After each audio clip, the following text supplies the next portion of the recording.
Are we heard? Hello? I don't think it's there yet. Okay, we're live now.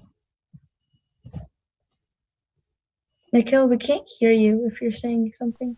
Yeah, so the stream is live now. Are we heard? Yeah. Hello? Hello. Hi. Sorry. More technical difficulties. Yeah, this happened for the second week in a row for some reason. Okay. Well, let's just start from the beginning again. Start from the beginning, part 2, actually. So, hi guys, welcome to Hawk Talk. If you didn't hear us previously, we're sorry about that. Technical difficulties. I'm Sakith, along with Nikhil, Abhi, and Santosh. So, yeah, today we're going to be doing the game analysis and much more segments on the Seahawks at 49ers game. So, before we get started, that game was really crazy, like I was saying before. That game was kind of intense, and I don't know why, but it just seemed like last year's 49ers versus Seahawks Week 17 game. It came down to the wire. Yeah, I was getting those vibes too. It was really stressful to watch, especially in the final minutes of in the game. Mm-hmm. Yeah, honestly, if we didn't keep up our energy throughout the fourth quarter, that would have definitely been help. But I think we should be glad that the defense played throughout and the offense made the plays. Yeah. I mean, during the second quarter, the defense was kind of getting tired. Like the second and towards the end of the third quarter, they were really getting tired, and I guess they just needed to step up and play the game out. Yeah. So, even though this didn't really mean much in the whole playoff picture of things for Seattle, because Green Bay and the New Orleans Saints won their games, so we obviously still were in third place in the division. But I mean, it definitely felt like this game had so much on the line, partly because it was a divisional game. It's it was one of those things where you have to win, Yeah. Okay, so I'm just going to get right into the game analysis. Here we go.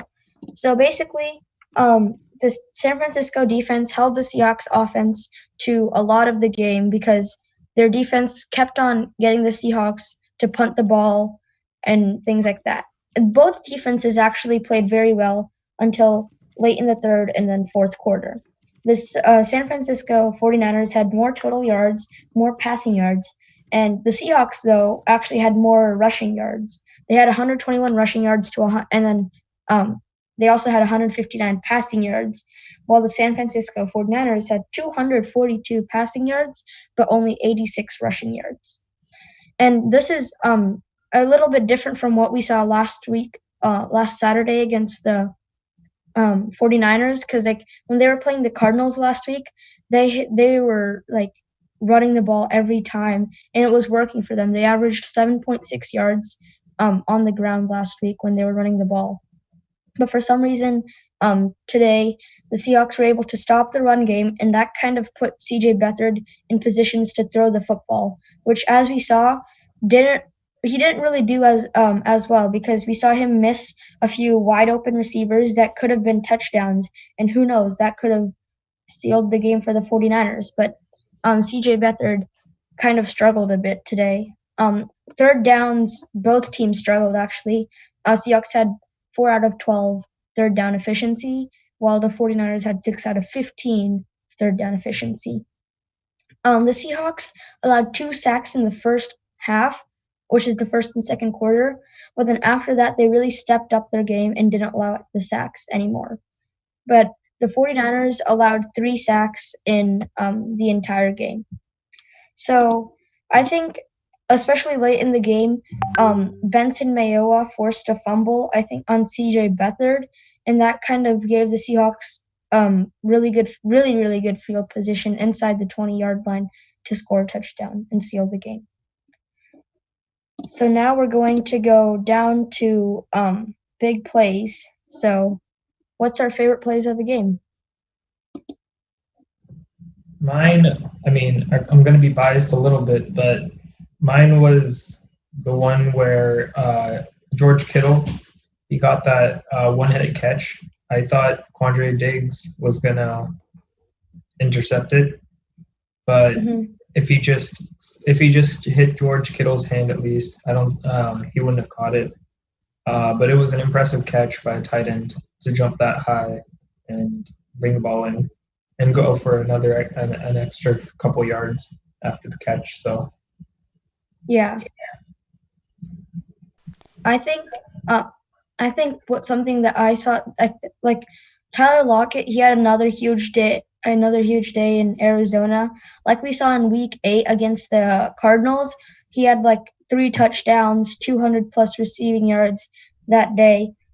Today he had 2 touchdowns and I think around 100 yards receiving. So Tyler Lockett continued to have a big game today. I think one of my favorite plays by him was the diving touchdown grab. I think that was a really good play. Yeah, I think the biggest play was the Benson Mayo strip sack towards the end of the game. I think if that play had not happened, then the 49ers could have easily scored. They did score on their following possession, but if the Seahawks did not strip the ball and then recover it, I think that the 49ers might have had a shot at winning the game. Yeah. I actually thought some of the biggest plays came from special teams today because Michael Dixon played a really, really huge part in the Seahawks win.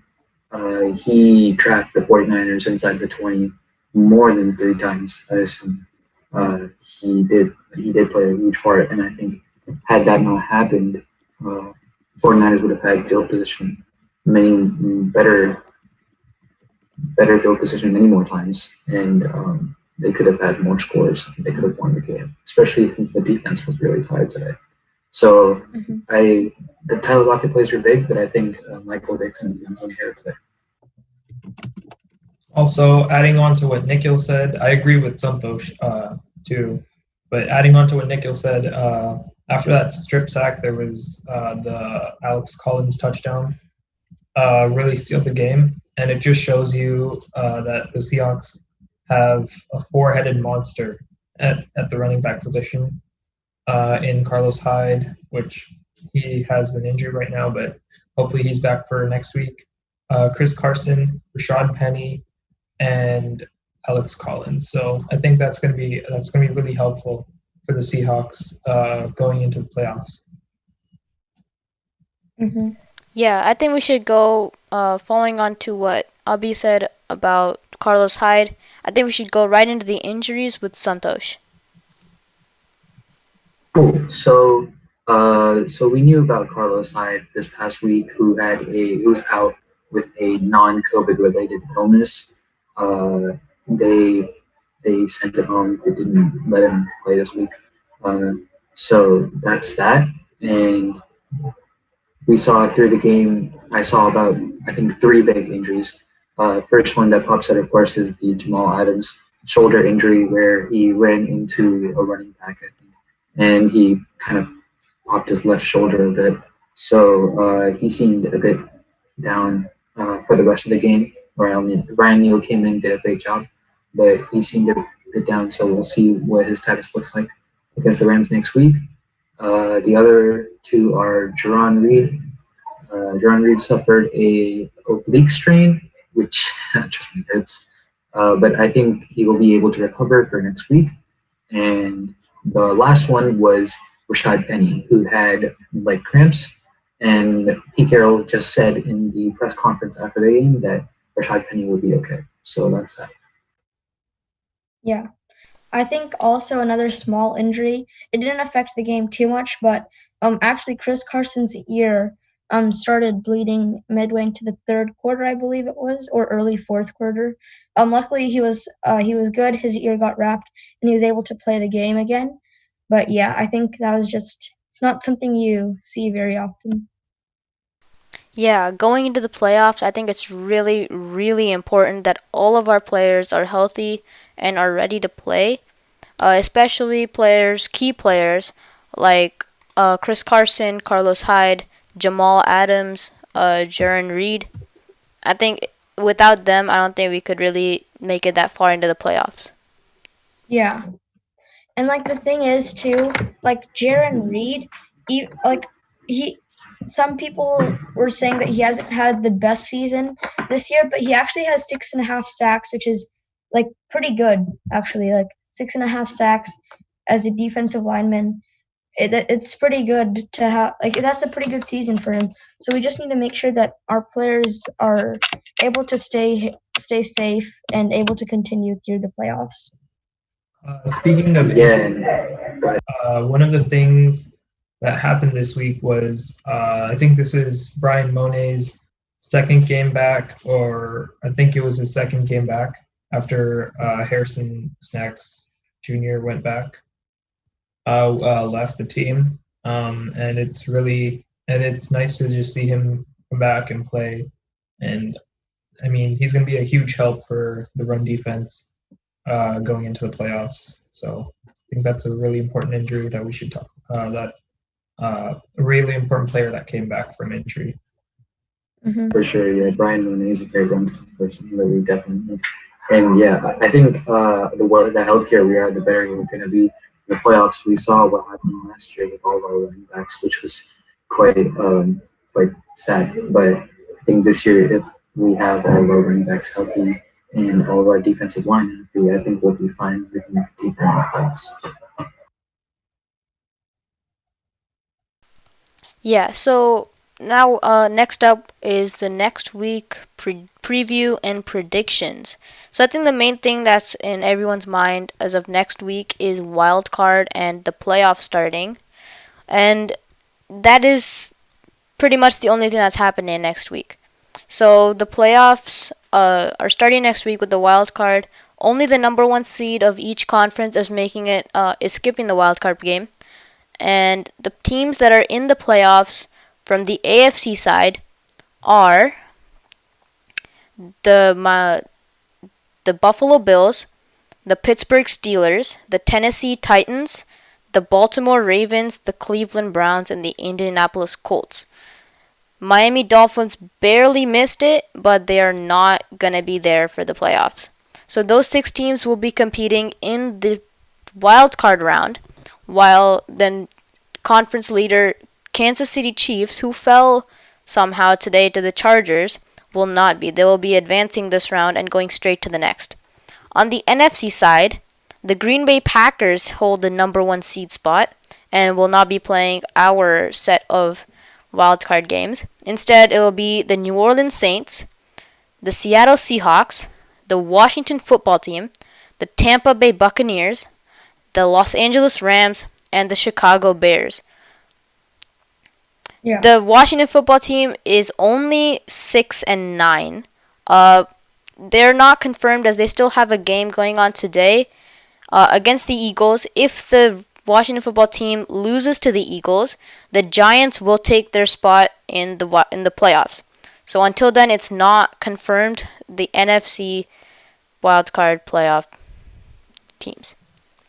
So adding on to what Nico said, the Washington Football Team is leading over the Eagles right now, 10-0. So the Washington Football Team will probably go to the playoffs after this game. Who do you guys think will win in the playoffs between the Washington Football Teams and the Eagles? I think Abhinav was like just as you was saying, the Washington Football Team, they're leading by 10-0. But I mean, I don't think you can count the Eagles out that easily. Of course, they're not doing as well as expected this season. But then again, they previously, a few weeks ago, they defeated the number 2 seed in the NFC, which is the New Orleans Saints, who are doing really well this season. They finished 12-4, just like the Seahawks. So at the end of the day, I do expect the Washington Football Team to win. I'd like to see the Eagles cover that ground because I mean I think it would be a good starting point. It would be a good building point in the off season and how they can improve. Yeah, I definitely think that I think that the Washington Football Team will pull out this game. and they'll probably be playing the 7th seed, I think. So that would be the Chicago Bears, and I expect them to win at home against the Chicago Bears. For the reason that the Washington football team has a great defense, and I think that defense wins championships, and defense is really important in the playoffs. And I think that the Bears are a bit inconsistent at times, so I would like to see the Washington football team beat the Chicago Bears in the wild card round. Speaking of defenses winning games, I think the Seahawks defense is amazing right now. If they can keep this going into the playoffs, that would be amazing. And I think they're going to do really well against Jared Goff and the Rams next week, which I think that's going to be. Hopefully, there aren't any serious injuries, and everyone can just keep playing. Yeah, I expect next week, the Seahawks are playing the Rams for the third time this season. They played the Rams just last week, so I think some keys to the game are going to be obviously the defenses again. I expect the game to be pretty much like last week's game, defensive game, low scoring. But I think the Seahawks offense, if they can figure out a way to get the offense going early on in the game, then it's definitely a great spot for the Seahawks. They have the advantage if they can do that.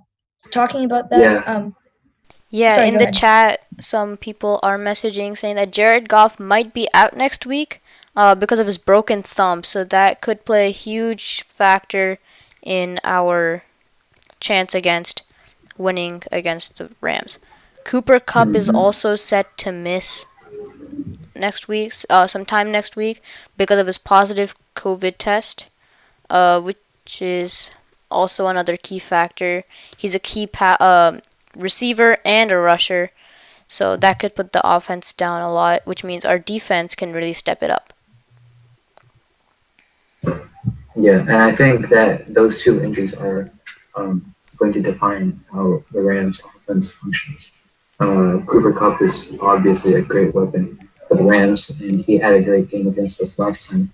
I do believe, though, that it depends more on what Jamal Adams is going to be like. Will he be a full go, or will he get some time and Ryan Neal will score with it?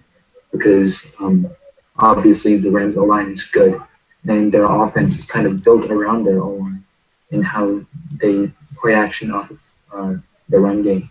So I think that if Jamal Adams can play full time, then it'll be a big boost. Continuing from that, I think we have to go to the hot takes now as we're running out of time.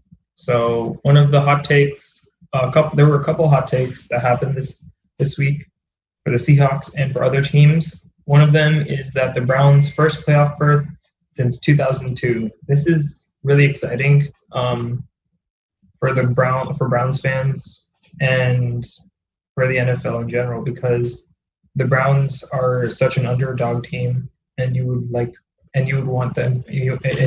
to see them do good. But the only thing is, I would have loved to see Odell Beckham Jr. playing with them, because I think he would have had an amazing season with the way the Browns are playing right now. So, and the other one is the Chargers winning over the Chiefs. This was a very interesting game. It just shows you that the Chargers are willing to do whatever they can to get a win. And I guess it makes sense that they won because Patrick Mahomes, I don't think, was playing in this game because the Chiefs wanted to rest him up for next week's game. For their playoffs. And I think they were resting almost all of their offensive starters. Yeah. And the Ravens barely made it into the playoffs. And also DK Metcalf broke the franchise receiving record that was first originally set by Steve Largent. Yeah. Yeah, that's just amazing. And in a press conference, he recently said that after he beats this record, he's going to go straight to Megatron's record, which is going to be bonkers. So that's I just the guess kind Metcalf is kind of like Megatron 2.0. His I mean, physique, he doesn't his like being strategy, his called gameplay. Megatron 2.0. He doesn't like being called Megatron 2.0. So I'm just going to say he's Metcalf 1.0. And then Lockett also broke the catch record. yeah, Tyler Lockett had 100 receiving 100 catches over throughout the entire season, which broke the record as well. And Tyler Lockett had an amazing game in Arizona. He also had an amazing game earlier in the season against the Cardinals, and the presenters were saying during the game that Tyler Lockett might have found a new home in Arizona. So I think that's kind of cool that he has big games every time he comes to Arizona. I just hope he keeps that up for next season and going on, which would be amazing. The DK Metcalf and then the Tyler Lockett records are Seahawks all-time records. Just FYI. I mean, they obviously are like incredible for any NFL receiver, but they broke the Seahawks. DK Metcalf broke the Seahawks' most receiving yards through a season, and Tyler Lockett broke the most receptions by any Seahawk through the season. And like I think it's really funny because they both of them broke their respective records on the same drive, which was like pretty good to see. And both of them did the same thing after they broke the record. DK Metcalf launched absolutely perfect pass. Actually, I think he can do it all. He launched a perfect pass into the sideline with the football, so that he could keep that. And Tyler Lockett, he kind of walked over and then tossed it. But yeah, it's really funny to see like what they do. Okay, so right before we wrap things up, there was someone in the chat that said, True Ashu said, who is your favorite Seahawks player? Mine is going to have to be DK Metcalf. I just love how he plays, and his mindset is just really cool to like think, and he's a competitor, so yeah. Yeah, I'm gonna go like Ubby, say the guy on my jersey, Russell Wilson for sure. He's like really good inside the pocket, outside the pocket. He can basically do everything. Under pressure, no pressure, he can loft them super far, and he gets insane passer ratings almost every game. So I'm gonna have to go with Russell Wilson for sure. Every game? What are you talking about? Every season? Well, I mean, I don't have a jersey, but I'll say Tyler Lockett. Just because his instincts as a receiver and his route running skills are one of the best in the league, super underrated, underdog, and I think that's why I like him so much. Yeah, I'm gonna have to say Chris Carson. Actually, I think the way he plays is just like, get your popcorn ready, folks, because like when Chris Carson's here, you'll know there's gonna be a show. Like run people over, stiff arms, big hits. I think I just love the way he plays. I love the fact that he thinks he's an underdog, because that's like motivation for him. That he's like, I know I'm better than this, and then he just keeps getting better every week. So what about on the defensive side? Mine would have to be Bobby Wagner. He's just a leader, and he has so much energy. So what about you guys? I would say KJ Wright. KJ Wright, yep. Bobby Wagner. I would say Bobby Wagner for sure. I'm going to have to... Jamal Adams has to be an honorable mention on my list. Yeah, for sure. That's what I think Jamal Adams, probably Jamal Adams. Love the energy. And obviously he calls himself a weapon, rightfully so. He's an absolute monster. Yeah, all of these guys are key players in the Seahawks in their road to the championship.